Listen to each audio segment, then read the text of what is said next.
ఈ మధ్యనే మాజీ ప్రజాప్రతినిధులుగా అంటే మున్సిపల్ చైర్మన్లుగా వైస్ చైర్మన్లుగా మారిన మిత్రులందరితోని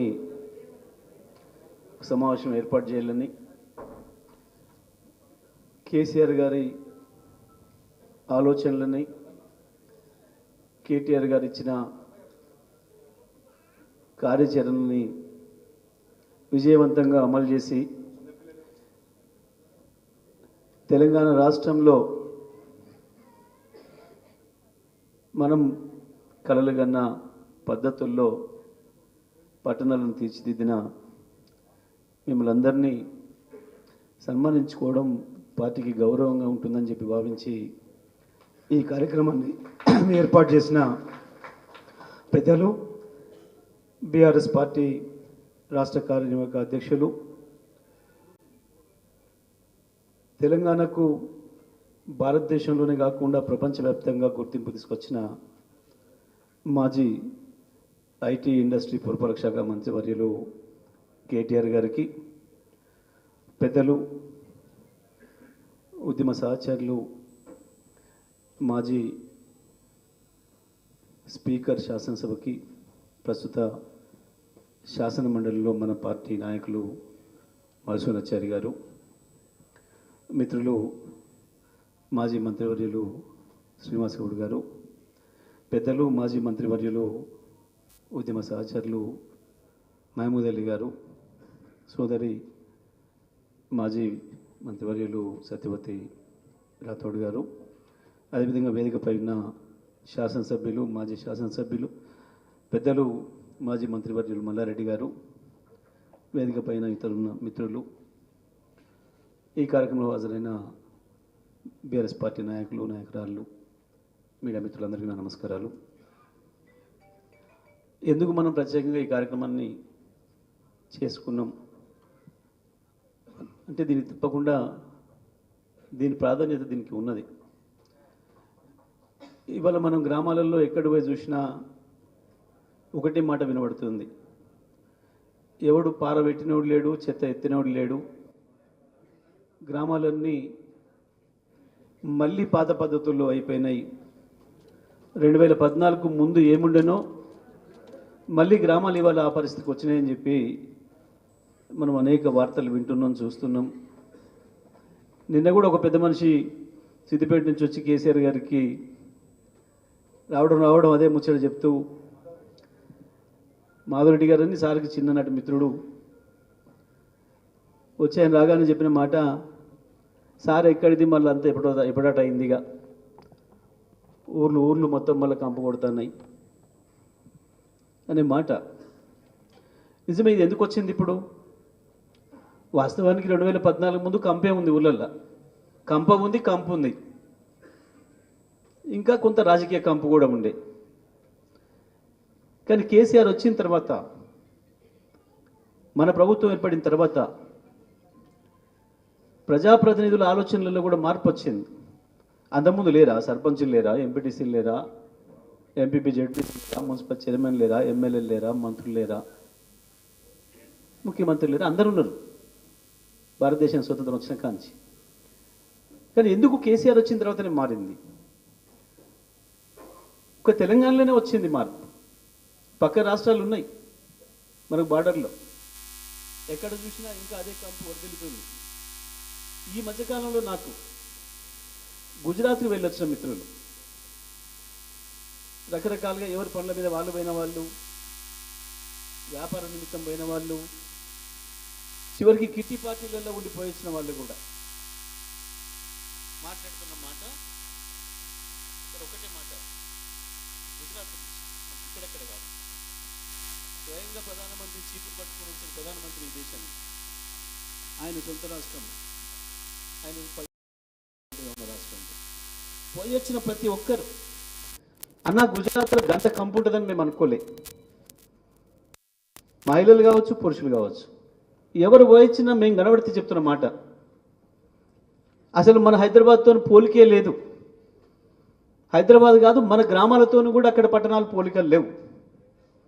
కానీ మనం మన పట్టణాలు మన గ్రామాలే పోటీ పడ్డం, ఒకరికి మించి ఒకరు ప్రజాసేవ చేయడంలో, గ్రామాల్ని పట్టణాలని పరిశుభ్రంగా ఉంచడంలో, ప్రజలకు కావాల్సిన మౌలిక సదుపాయాలు అందించడంలో. ఒకప్పుడు శ్మశానాలు అంటే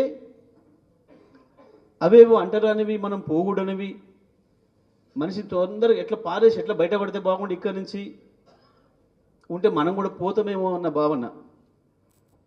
ఇవాళ పల్లెలు పట్టణాలు హైదరాబాద్ నగరంతో సహా శ్మశానాలు కావు ఇవాళ నందనవనాలు అయినాయి. ఈ మధ్యకాలంలో పెళ్లిళ్ళ ముందు షూటింగ్లు చేసుకుంటున్నారు, పెళ్ళిళ్ళ తర్వాత చేస్తున్నారు. ప్రీ వెడ్డింగ్ షూటింగ్లు, ఆఫ్టర్ వెడ్డింగ్ షూటింగ్. అవి పార్కులల్లో, ఇక్కడక్కడ నదులల్లో, ప్రాజెక్టుల మీద కాదు, మన శ్మశానాలలో నిలబడి కూడా సెల్ఫీలు దిగే పరిస్థితి, ప్రీ వెడ్డింగ్ షూటింగ్లు చేసుకునే పరిస్థితి వచ్చింది. గది వాళ్ళ తెలంగాణ పురపాలక శాఖ.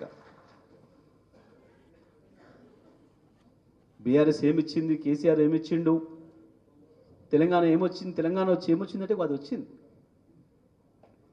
కనబడుతుంది స్పష్టంగా. ఇంత స్పష్టమైన మార్పు ఎందుకు వచ్చింది, ఎట్లొచ్చింది, ఎవరి వల్ల వచ్చింది? ప్రజలు గుర్తిస్తున్నారు. ఇప్పుడు గ్రామాలలో గుర్తింపు మొదలైంది. పట్టణాలలో మీరు చేసిన సేవ కూడా మామూలుది కాదు. ఒక రకంగా చెప్పాలంటే ఈ గత టర్మ్లో చేసిన సర్పంచులు కావచ్చు, మున్సిపల్ కౌన్సిలర్లు, చైర్మన్లు కావచ్చు, ఒక రకంగా చెప్పాలంటే మీరు అదృష్టవంతులు. ఇంత సేవ చేద్దామన్నా చేసే అవకాశం రాదు అన్నిసార్లు జీవితంలో. సర్పంచులు ప్రారంభంలో కొంచెం వేష్టపడ్డారు. అరే మాకు ఇన్ని పనులు పెట్టాను, సారు చట్టం ఇంత స్ట్రిక్ట్గా అమలు చేస్తున్నాడు, ఇటువంటి చట్టం తెచ్చాను, చాలా కఠినంగా ఉన్నది అన్న భావన ఉండే. కానీ కొద్ది రోజుల్లోనే అలవాటు పడ్డారు పనికి. అద్భుతమైన ఫలితాలు తెచ్చారు ఒక్కొక్క సర్పంచ్. ఇవాళ చాలా సంతృప్తిగా ఉన్నారు. సార్ నిజమే, పదవి అందరికీ వస్తుంది పోతుంది, అన్నిసార్లు వస్తాయి పోతాయి, కానీ ఈ పదవితోని శాశ్వతమైన జ్ఞాపకాలను పెట్టుకునే అవకాశం మాకు వచ్చింది. ఇక్కడ నేను పెట్టిన చెట్టు ఇంకా 50 ఏళ్ళ తర్వాత కూడా మా మనోళ్ళు, మా మనోరాన్లో ఇగో ఇది మా తాత పెట్టింది, ఇది మా అమ్మమ్మ పెట్టింది సర్పంచ్గా ఉండి అని చెప్పుకొని గర్వపడి దాని ఫలితాన్ని పొందే సందర్భం వస్తుంది. అది చాలు మాకు, ఆ సంతృప్తి చాలు. ఒక ప్రజాప్రతినిధిగా శాశ్వతంగా ప్రజలు గుర్తుపెట్టుకునే సేవ చేసే ఒక అవకాశమే చాలు మాకు. ఇది మేము ముందు అనుకోలేదు.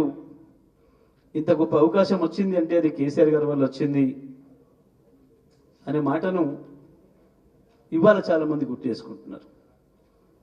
ఆ రోజు కొంతమంది వివిధ కారణాల చేత, రాజకీయ కారణాల చేత కావచ్చు, వేరే కారణాల చేత వ్యతిరేకించిన, యాసపడ్డా, ఇవాళ వాళ్ళందరూ కూడా వాళ్ళ పదవీ కాలం అయిపోయిన తర్వాత ఇవాళ సంతృప్తి చెందుతున్నారు. మళ్ళీ చూసి అరే మేము ఉన్ననాడు ఎట్లుండే మా ఊరి, ఇవాళ ఏమైంది.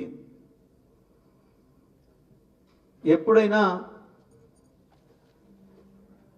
ఇల్లుని చూసి ఇల్లాలని గురించి చెప్పమంటారు. ఇవాళ కేసీఆర్ను మళ్ళీ యాద్ చేసుకునే పరిస్థితి వచ్చింది ప్రజలు అని అంటే ఇవాళ పరిపాలన తీరుకు ఇవాళ గ్రామాల నిదర్శనం. ఎంత చెత్తగా ఉన్నాయో గ్రామాలు, ఇవాళ పరిపాలన అంత చెత్తగా ఉంది అని అర్థం. ఆ పరిస్థితిలో మనం అద్భుతమైన సేవలు అందించినాం. కేసీఆర్ గారు కూడా ఆ రకంగానే చట్టం చేసి, ఆ రకంగానే నిధులిచ్చి ప్రోత్సహించారు. ప్రత్యేకించి పట్టణాలకు వచ్చినప్పుడు అసలు ఇవి మనం చేయొచ్చు, ఇవి మన పరిధిలో ఉన్నవి, మన బాధ్యత అని కూడా అంతకుముందు తెలియదు. మున్సిపల్ చైర్మన్లకు, పాలకవర్గాలకు, మేయర్లు కావచ్చు, చైర్మన్లు కావచ్చు, ఇతర పాలకవర్గాలు ఏవైనా సరే, స్థానిక పాలకవర్గాలు. కేటీఆర్ గారు ప్రత్యేకించి మున్సిపల్ శాఖ తీసుకోవడం అనేది, ఇవాళ చాలా మంది హైదరాబాద్ గురించి అనుకుంటున్నారు. కేటీఆర్ వల్లనే హైదరాబాద్ ఇంత అద్భుతంగా అయింది. రోడ్లు కావచ్చు, ఇతర అన్ని మౌలిక వసతులు. కానీ పట్టణాలు కూడా మున్సిపాలిటీలలో ఇది ఒకటి ఉంది ఇది లేదు అనేది లేకుండా అంటే పట్టణ పౌరులకు కూడా మౌలిక వసతులు కావాలి, పట్టణ పౌరులు సుఖంగా సంతోషంగా జీవించాలంటే, ఆరోగ్యవంతంగా ఉండాలి అంటే ఏముండాలి అనేది ప్రపంచవ్యాప్తంగా అనేక దేశాలు చూసిన వాడిగా, అభివృద్ధి చెందిన దేశాలు చూసి వచ్చిన వాడిగా తనకున్న అనుభవాన్ని మొత్తం మనకిచ్చి, తెలంగాణ ప్రజలకిచ్చి, మున్సిపల్ శాఖ వారి దగ్గర ఉండడంతో ప్రతిదీ కూడా ఓపెన్ జిమ్లు కూడా, పార్కులు కావచ్చు, శ్మశానాలు కావచ్చు, ఓపెన్ జిమ్లు కావచ్చు, ప్రత్యేకించి మీరు ఎక్కడ కూడా లేవు భారతదేశంలో. ఏ మున్సిపాలిటీలు కూడా ఇంతగా పట్టించుకొని చేసినవి లేవు.